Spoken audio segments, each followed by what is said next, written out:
everyone, welcome back to my channel, Bow and Arrow Tarot. Today we're going to get right into the middle of the month love check-in. Time to check up on your love life, all right? And we're going to start right off with Aries. As we always do, we start off with Aries and finish off with Pisces, and you're up. So let's get your romance angel messages out, Aries. And this is just the middle of the month check-in. This is I usually do, you can check out the full month love reading, which is linked in the description. But each month, in the middle of the month, we just do a little check-in to see where you may be at.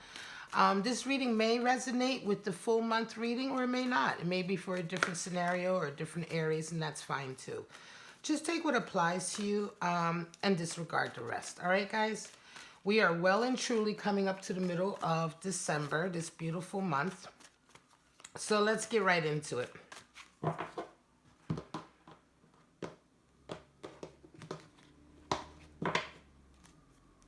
Straight out, we have retreat.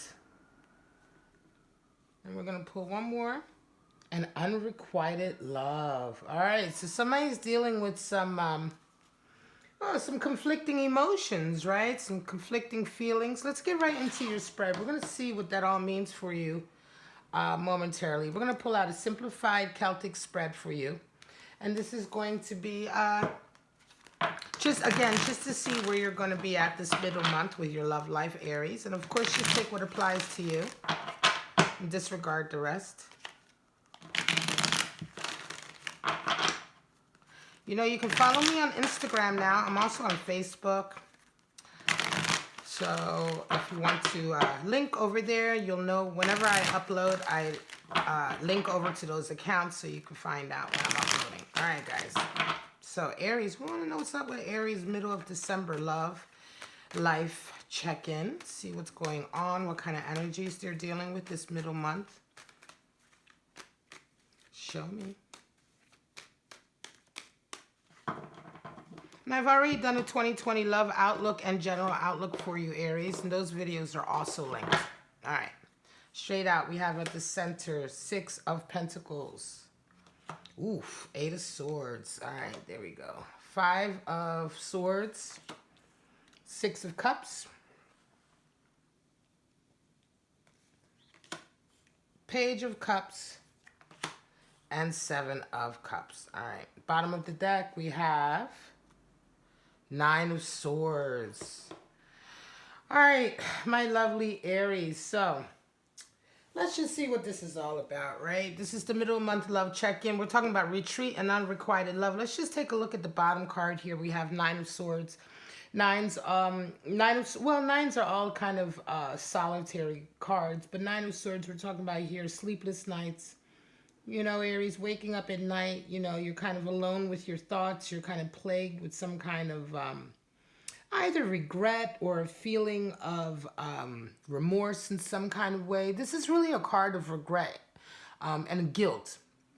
It doesn't necessarily mean you have something to feel guilty over, but there's something that's vexing you and there's something that's kind of keeping you up at night right now about this situation. So let's get right into your spread, Aries. We have 6 of Pentacles and 8 of Swords. So this middle month period, this love check-in is really kind of, right now, it's really a lot of it is to do with money, right? 6 of Pentacles talks about a time in your life financially where you may need to ask for help or you may be asked for help, right? 6 of Pentacles talks about being able to give and to receive, understanding that there is an ebb and flow to our abundance and that sometimes we need help. Sometimes we also need to give charity. We need to give of ourselves, of our time. If we have the abundance to provide, to help someone and they're asking for it, or we feel like we can help, then we should do that. You know, these are good things for us, and this maintains a harmonious relationship with finances. However, I'm going to say that this middle of the month, there is some issue with that. It could be that someone is asking you for too much. They continue to ask you for help, and it may be that you want to help, but you're not sure if you can. It could be also that you're starting to feel a little bit as though somebody's taking advantage, right? In any case, this is kind of the middle of the month period, this feeling of finances being an issue. Now, you're covered with an 8 of Swords, and this is interesting. Somebody that you're dealing with seems to be very toxic, or at least there's a very toxic energy in the air. Eight of Swords is my gaslighter card. This is my victim card. You can see that the person there is bound and blindfolded, which is very restrictive, right? They feel as though they can't do anything. They act as though they can't see anything, and they're alienated, but really they're alienated by their own sort of behavior. This is somebody who is a real pain in the ass to deal with. You know what I mean? This is the person who you can't talk to them. They always know everything. They don't give you any room to have an opinion. Their viewpoints are so restrictive and sort of small-minded that the way that they think and carry themselves alienates them from the world around them. As you can see, this figure is alienated by all these swords. And then oftentimes this type of personality will also blame the world because they're alone. They make it impossible to get close to them or for anybody to feel like dealing with them. And then when nobody feels like dealing with them, it's everybody else's fault. This is the quintessential everyone else's fault but mine person. Really, really toxic energy. This is probably one of the worst, I'm going to say personally for me, it's one of the worst personality traits in terms of a toxic person that you can deal with. Somebody who is absolutely incapable of taking responsibility for their own actions. It can really drive you around the bend. And this is the energy you're dealing with. You're dealing with somebody who right now, it could be that they keep asking you for money, right? They keep asking you for money, but yet they're being an asshole about it. They're not taking responsibility for their actions. They're not taking responsibility for the fact that they keep being in a messed up situation to ask you. You're wanting to be sort of, I'm going to say you want to be there for them. Six of Pentacles is certainly someone who wants to help, but it's just like, oh, not again. Not again with this shit, you know. Conscious and unconscious. In your conscious, you have a Five of Swords, and there's been a lot of arguing and bickering. There's been a real sort of back and forth battle.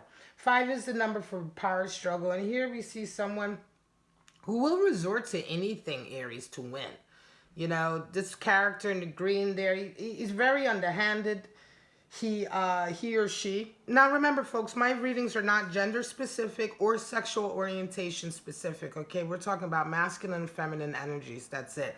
So, but I say he because he's clearly a man in the card, but he's there, he's smiling, he thinks he's won. Five of Swords is the card for defeat, but it's not really defeat, it's taking the high road. It's when we decide that, look, if I keep engaging with this person on their level, which is a level of conceit, gossip, backstabbing, it's there are no rules, there's no dignity. If I keep entertaining this battle with them, I'm just going to lower myself to their level. So you can see the other sort of opponents, I guess it were, as it were, walking away in disgust. They've thrown down their swords or walking away in disgust. They're like, ugh, you win. I throw my hands up, you win. Sometimes it's better to concede defeat in a situation. Certainly if that situation, if the battle is just continuing to drag you down and bring you down, why does it matter that you need to win, right?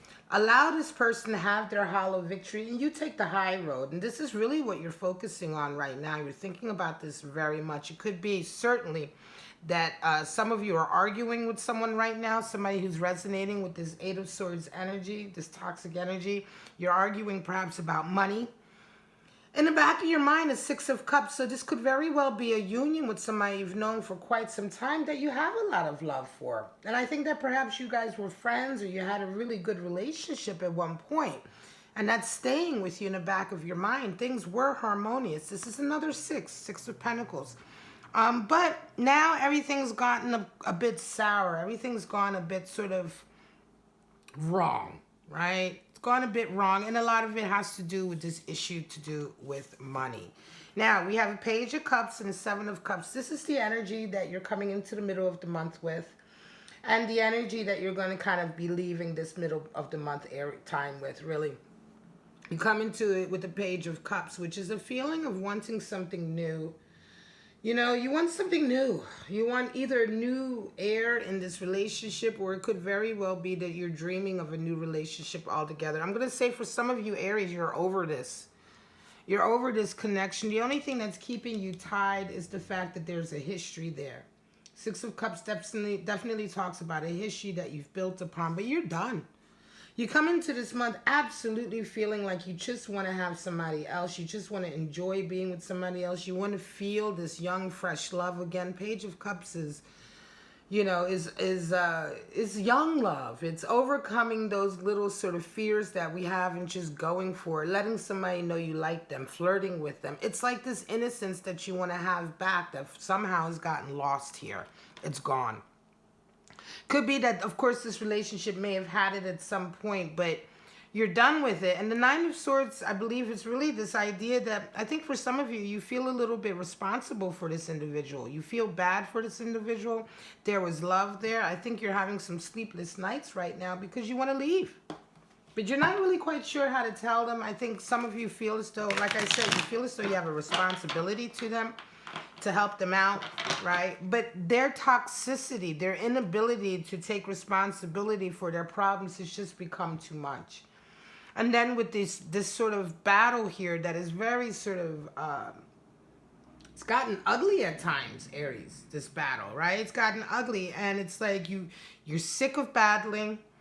You know, you're sick of their ways. We have the Seven of Cups. Let me just review this before I move on to my clarifiers. Seven of Cups is very much a delusional card. This is the card of daydreaming. This is the card of wishing things to be something that they're not. Oftentimes, this is when you are, you know, more in your head about what you want for a relationship than actually taking the steps you need to take to manifest it, right? This is just, you know, getting lost in a daydream, getting lost in your head, and just thinking of unrealistic expectations. Some of you are coming out of this month a little bit like that. I think that maybe you're realizing you had it could be that you're just realizing you had unrealistic expectations in this relationship, but it could also be that you're still kind of holding on to the feeling that this could work, even though it can't, right? Even though it has all the signs of not really working out, right?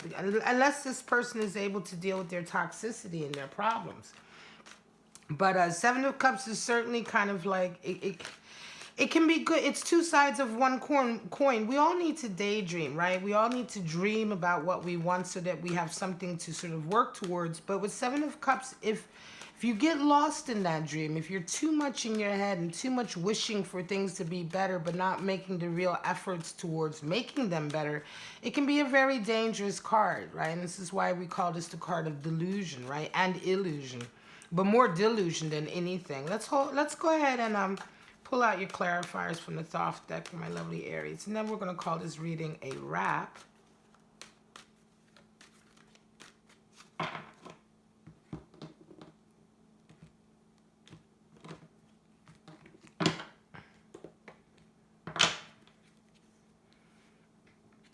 Magician. Hanged Man, there it is. Makes sense. There's your Knight of Swords and your Six of Pentacles. So, Six of Pentacles is coming out again. And there's your Nine of Wands, talking about really sort of like digging deep, pulling out the last little bit of energy to sort of get through this period. All right, let me just do your clarifiers. Yes, the Magician. So, the Thoth deck actually has 3 Magicians in it.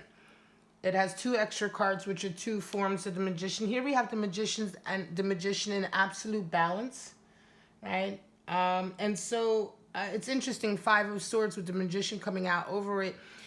You take the high road, you know, because you already know, you know, the Magician lets you know that you have skills and capabilities that make things that make other people sort of, that they have to work very, very hard for. For you, it's easy. It comes extremely easy. It comes as though it's natural to you, right? And I think that this may indeed be why you're having this power struggle with someone, because it's like there may be a little bit of jealousy that you have something that they don't have, or that you are able to manifest your goals in a way that makes it seem as though it's easy for you. We know it's not easy, but sometimes when you have a talent in something, you know, that's what talent is, making something look easy that everyone else has to struggle with because you're talented in it, because you have a natural gift for it. And so there's some sort of competitiveness here right, with your person. I'm going to say it could be that they're a little bit jealous of the way you are, the way you interact, the way you carry yourself. It could be that they're jealous that you're having the money. It could be that they resent you a little bit for the fact that, they continue, this toxic energy here, Eight of Swords, this is absolutely the type of person who will ask you for something, need it from you, and then resent you because you're the one who can help them. Resent you because they have to ask you for it. Again, another toxic energy. Now we have Hanged Man coming out over that Six of Cups. And I think for some of you, you're waking up to the fact. Hanged Man is all about awakening. All right, let me get this clear. A lot of people think Hanged Man is stuck energy. It is not at all stuck. Hanged Man is all about awakening and realizing that it's time for you to put your best foot forward. And I think for some of you, you are realizing and waking up to the fact that the only connection you have with this relationship is the fact that there was time involved, that you know each other, that perhaps you have been friends for a long time. And this is keeping you in a dynamic that ultimately is not good for you. So what? You know each other for 10 years. So what?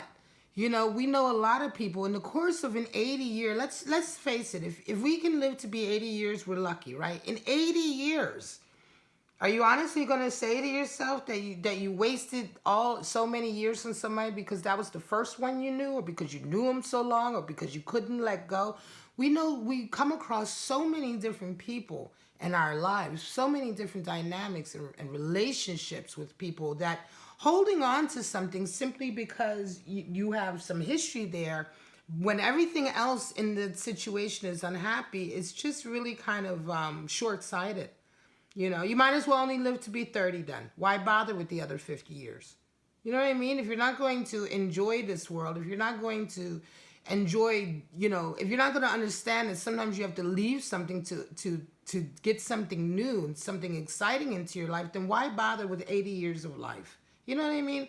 So don't, in a way, don't kick life in the teeth. Just because you've been there with someone, or you feel as though you have a connection with someone, if you're unhappy, if they are resonating with constantly toxic energy, why so desperately hold on? And I'm not saying that you are desperately holding on, Aries, but this is something that I find often, especially when I'm doing private readings. The inability that people have to just move on, to just accept that it didn't work out and move on. It's almost like at times it's really sort of extreme. I do readings for people who are still pining away for lovers that left them 5 years ago. Wishing and hoping and wishing and hoping and wishing and hoping that they will come back, and it's just unrealistic. Nine of Swords comes in over that Page of Cups. And you realize that it's all about changing yourself. Knight of Swords is very much about moving forward with creativity and clear thinking.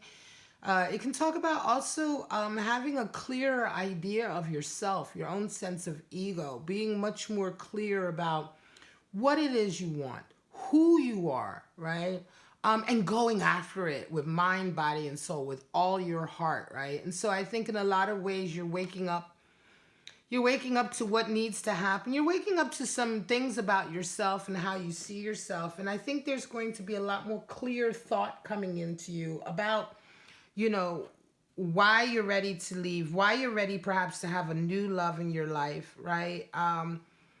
You're going to have to get some understanding of yourself to get to this Page of Cups. Although you want something fresh in your life, it's not going to come to you without the effort that you have to put into your own self, your own clear thinking, your own sense of self, your own creativity. All of this is what is needed for you to sort of step out and bring something new and fresh into your life. Even if you're trying to refresh this relationship, could be that you're retreating to disconnect perhaps and maybe get some time here. But again, Knight of Swords is necessary in the sense that you're going to have to think clearly about this. You're going to have to really have an open mind and an understanding about what's really going on here if you want to have a healthy and new and youthful kind of love in your life. Six of Pentacles comes out again to clarify that a lot of this does indeed have to do with money. It could be that some of you may be dealing with this person because they're the ones with the money, right? Because the Six of Discs, are we going to focus? Here we go. The Six of Discs is coming out over the Seven of Cups, which seems to indicate that You know, some of you are kind of, I think, you may indeed be holding on to this relationship, or you may indeed be continuing because there is a financial factor here.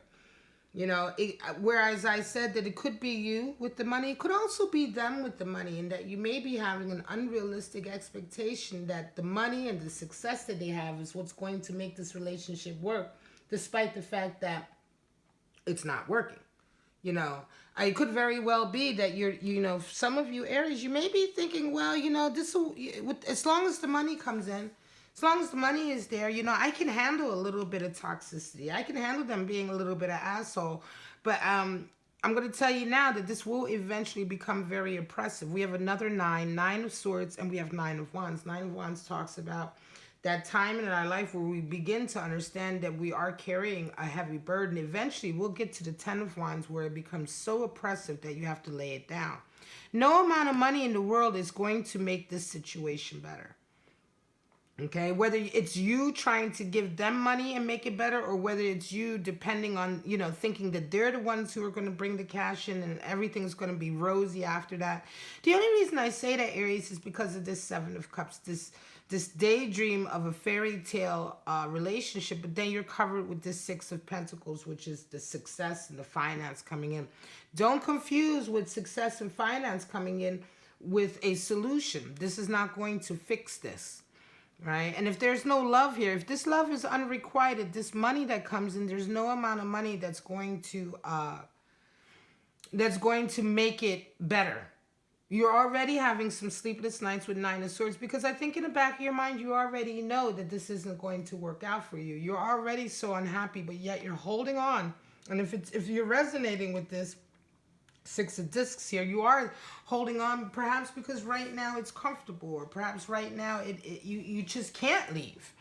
You know, sometimes we get into situations where, you know, we become financially sort of entangled, so that once we're, you know, if things go wrong, you're already so entangled with each other that it's financially, it can be difficult to sort of leave or to change the dynamic. But in any case, this is the middle month period for you, Aries. You're dealing with a lot in this relationship, certainly dealing with some toxic energy, but it's certainly dealing with a relationship that you're holding on to simply because you've been holding on to it, and it almost seems as though that's the only energy holding you guys together. So take care, you know, take some time to really think about how much you can handle with this 8 of Swords. Can you keep putting up with this behavior just because perhaps right now it's a little bit comfortable? Or if the flip side of that, are you prepared to continue to keep dealing with this toxic person because you feel bad for them and you want to take care of them? You know, at some point you have to decide if you want to be somebody's therapist or somebody's lover. You know what I mean? This is what I find so often. Oh, you know, he would be such a great person if he didn't have all of these mental and emotional problems. Or she would be so wonderful if she just didn't, like, you know, have all of these toxic issues, you know. Oh, it's because they were raised, you know, well, you know, she was raised with an abusive father, and yeah, I understand. Like, okay, that's great, but are you their therapist or are you their lover? You have to decide. Do you want a relationship or do you want to be a doctor? Because if that's the case, then you have to go to school, you have to get those letters behind your name, and then you got to charge people money. But to think that you can counsel somebody into a good relationship, it's just not good. All right. And so, again, I say, either flip side of the coin, you're going to have to decide, Aries, how much can you tolerate of this person's toxic energy, right, before you finally say you've had enough. All right, guys, I'm going to leave it. This is your mid-month love check-in for December. I hope it resonated with you. If it did, like, subscribe, and share. I keep it real, you know. Generally, my readings are always, like, try to keep them motivational. But sometimes we have this toxic energy that comes up, and we have to really ask ourselves a lot of times, you know, what part of me is asking for this? What part of me wants this, and why? You know what I'm saying? All right, guys, don't forget I am giving away the Spirit Animal Oracle deck. This one right here from Colette Baron Reed. Beautiful deck. It's an Oracle deck, 68 card deck that I'm giving away for Christmas. If you're interested, please let me know by being a subscriber and leaving me a comment in any video that you're watching. If you want to get a private reading, go ahead and follow those links at the top of your screen. Private readings and tarot answers. Tarot answers are recorded answers to your question, but the private readings are live and they're conducted just like this. You get to see the reading, and you and I chat over the phone while I'm doing the reading, and they're really a lot of fun. And pretty much everyone that I do readings for, they're generally very, very happy with the format. So, all right, guys, that's it. I'm going to leave it at that. Aries, have a wonderful mid-December, and I'll see you all in 2020. Bye-bye now.